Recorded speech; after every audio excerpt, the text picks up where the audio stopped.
So this is Antigua, and Barbuda. I just wanted to come. My last day here, I always try to come in and say something about what I've experienced, or just want to leave some messages of hope. Maybe something that I'm going through is something that can, if I can provide advice and guidance to help somebody else, right? So I haven't been here for a long time.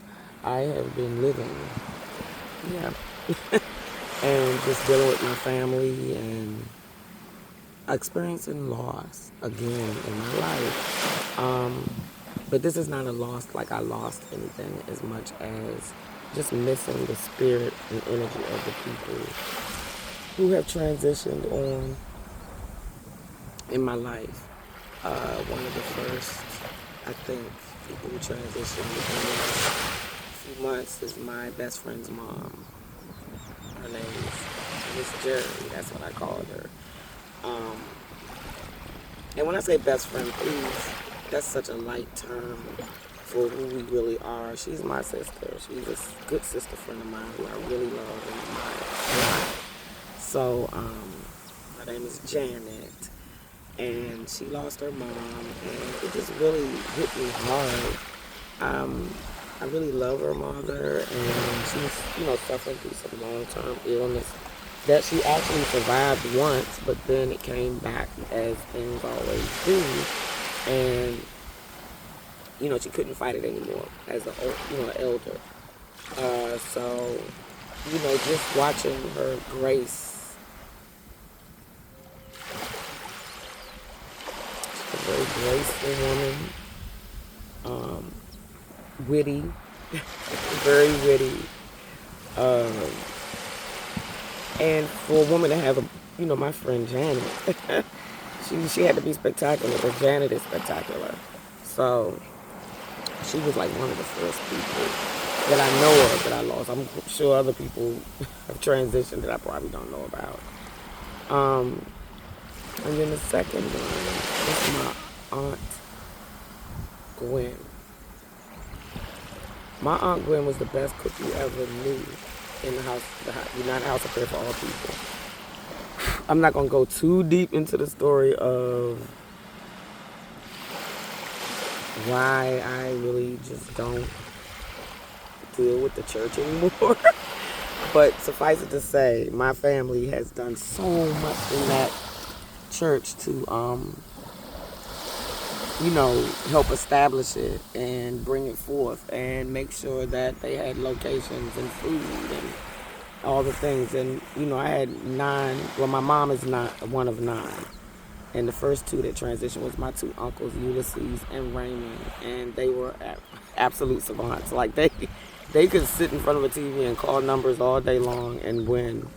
So, they're very brilliant, intelligent men who could box, was in the military, just had beautiful lives. And they passed away first out of siblings. Much older, actually. But then my Aunt Gwen is the baby of the girls, 6 girls, 3 boys. One of my uncles is still with us. And my Aunt Gwen, as the baby, you kind of imagine her life having a fight all the daggone time, right? So she was that woman. In the kitchen, she ran her kitchen the way she wanted at that church. And they didn't like that. They didn't like her being so forceful. And she's a warrior inside and out, right? So they didn't like how her energy come across. But she was the best. She made sure we did what we supposed to do. She ain't brook no argument. You know what I'm saying? She ain't play. She was a disciplinarian all the way. And if you didn't listen, you was going to get pinched, plucked, or something. So you had to listen to Aunt Gwen. My cousin Jimmy, it's his mom.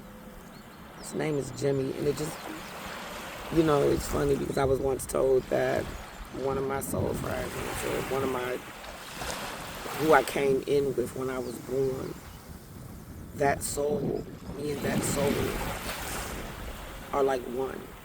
And I think it's my cousin Jimmy. Because I just remember being a kid. I mean, I've always wondered, right? Because my dad's middle name is Jerome. It was like a person with the middle, like with the name of Jay. And I said, who could that be? Because everybody I know with Jay is dead. Forgot about my cousin Jimmy. Jimmy is fun-loving. He's so amazingly beautiful. And because his heart is so big, people have a tendency to try to look over him or treat him a certain way, but he don't allow that now. He's an older, big grown man now, so you don't get to do that to him. But there's a lot of healing to be done between me and all my cousins, really, because life be life, and then sometimes we get disconnected, and sometimes we kind of break off and we have our little clusters of, you know, maybe me, Jimmy, and another cousin will get together, or then another group of cousins, you know, but it's so nice when all of our family is together, and unfortunately it happens at funerals and weddings. So, and we do have reunions too, but ours got canceled this year, so we're all going to get together and go to an amusement park, which is a great alternative. That's why I love my cousins so much, because like their grandmother, they continue the tradition of keeping the family unified and together. So we all appreciate that and love them so much for that. So Aunt Gwen, it's my release to you. And I think the biggest loss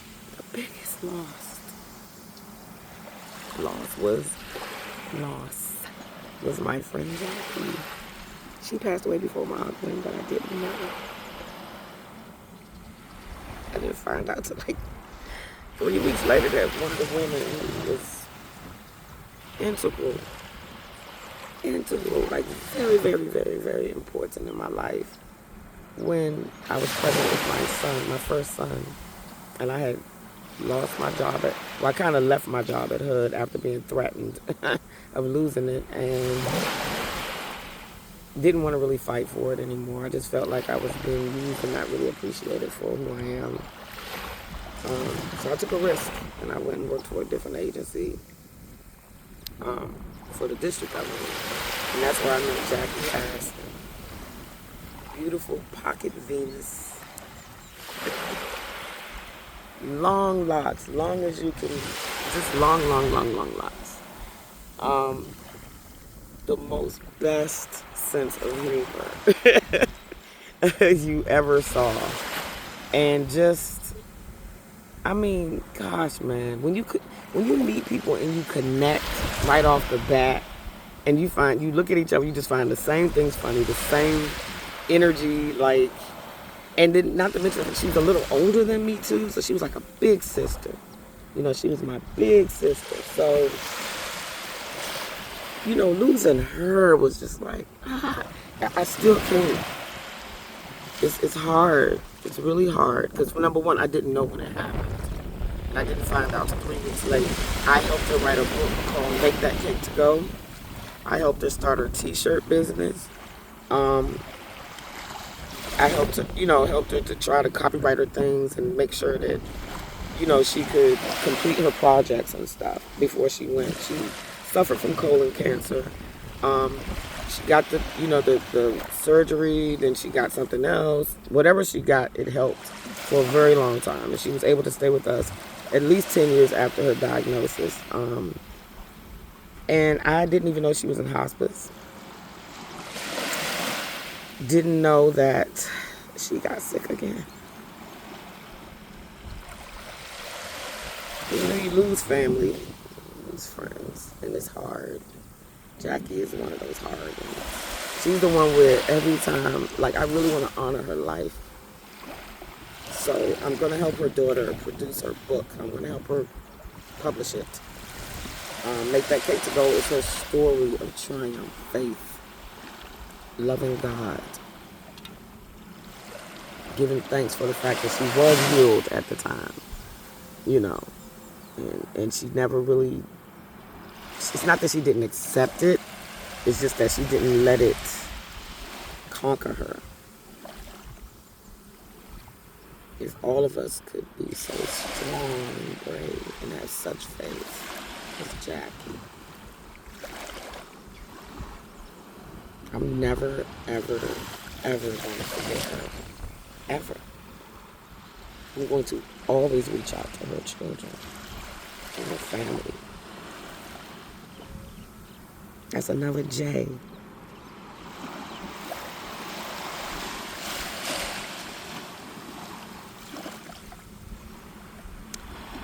So, let's talk about letting go, releasing what you think is lost. I know all these people are still here with me. I know their spirit still exists. I know that their soul still exists. It's just hard.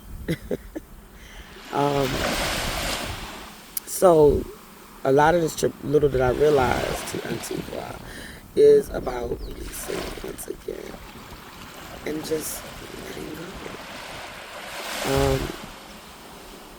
But not in a sense of letting go of memories or, the things that make you feel good, but just letting go of the hurt part, trying to let go of the grief part.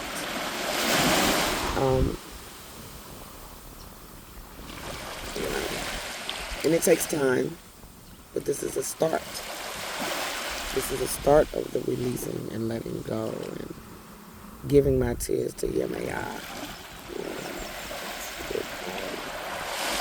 The surgery to the waters. So I leave in a couple of hours, a few hours from Antigua. This was amazing. I partied up and had a really great time. And can't wait to see where I end up next in the world. I anchored a lot of light here. But then I feel like I anchored more light in Cabo, and I picked up more light here because my body needed to be rejuvenated. I feel like Superman, like I needed that sun up there to rejuvenate my body and my mind and my spirit and my aura. It was like a solar detox. I had a solar detox because I really sat in it and just allowed my auric energy to be cleansed. Try to, do some plasmic fire breath.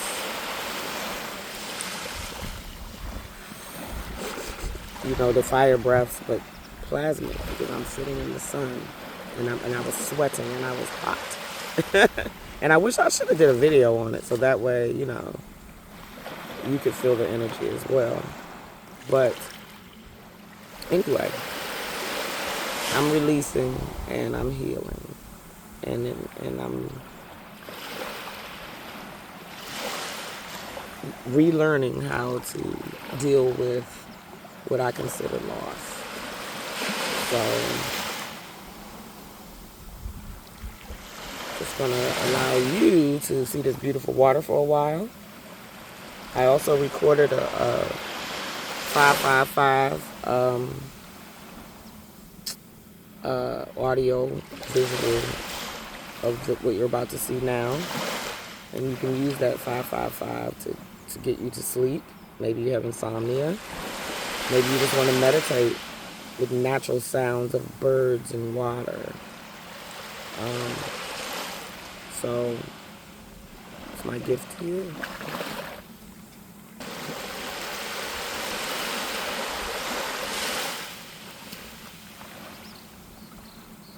The magnificence of creation. So let me just mention this too real quick. Directly above me at night, and I might try to post that too, is Orion's belt. It's it's the star system of Orion, right? Unfortunately, the Seven Sisters, they disappear over the horizon in the morning, so I can't really catch them. But I did catch Orion's belt. I did catch Venus and Jupiter. We're under a Venus, Jupiter, Castor, and Pollux, and the way they operate, or the way they're positioned in the sky, we're actually under something called a cross. And Antigua the beautiful thing about Antigua is that they close down everything on Sundays and they honor God. Or, they go to God, they go to spirituality, right? So a lot of things here are closed except for certain places for tourists' sake, right? But business is closed. Everything, And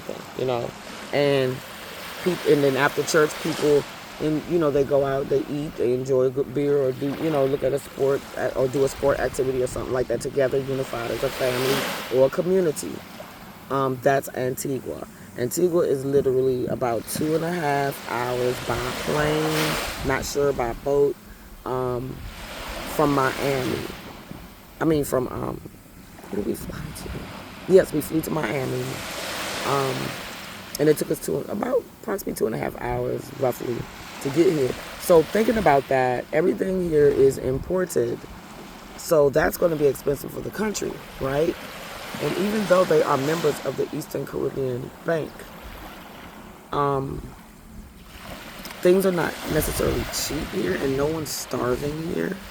There's almost zero crime here, maybe outside of the occasional someone snaps somebody off a beach somewhere because human trafficking is everywhere in the world, right? So I did not come out on this beach without other people here. You just can't hear me. Let me give you this shot over here. So, what was I saying? Oh yeah. So with them being 2.5, hours out, everything is imported. So everything is not going to be so cheapy. You're not going to be able to come to this country and barter and trade to a point where they're not going to make money. They're going to make their money, right?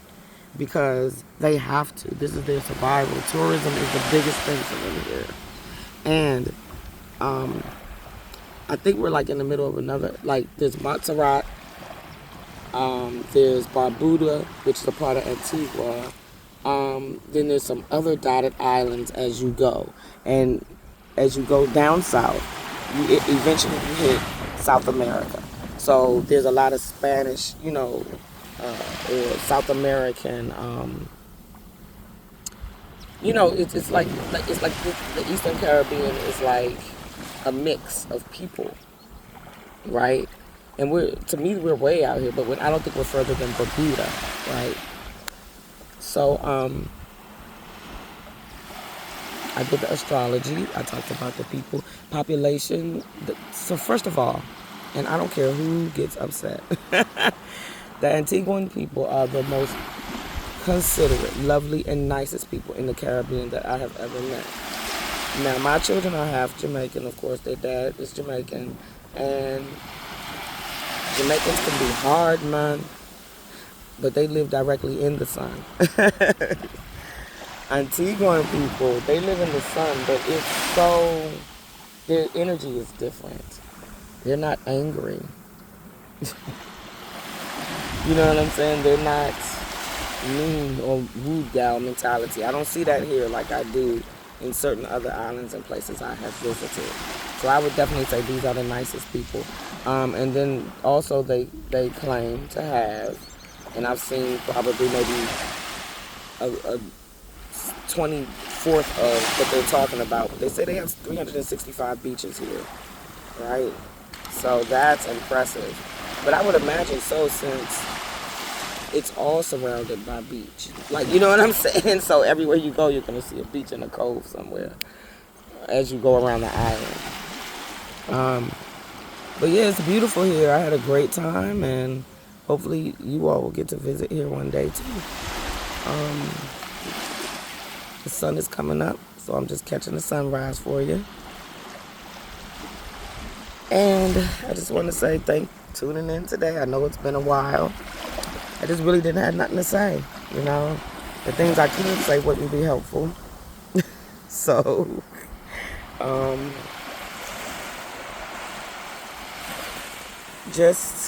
guess my message for today is just release, let go of anything that's stressing you out, anything that's hurting you. Try to find ways or, wonderful healing ways to get over it and move on with life, because we got many, many, many more lessons to learn here. And it doesn't necessarily get easier if you haven't really found or aligned with your purpose or your path, right? Which is really just soul connection, right? Getting that light energy within you, right? My hand is much better. I'm moving it, I'm flexing it. I still have, the chronic condition, but there's more inflammation that I have to release.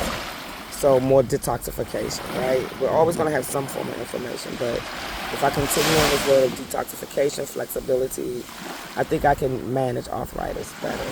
So here we go, last shot. I love you all so much.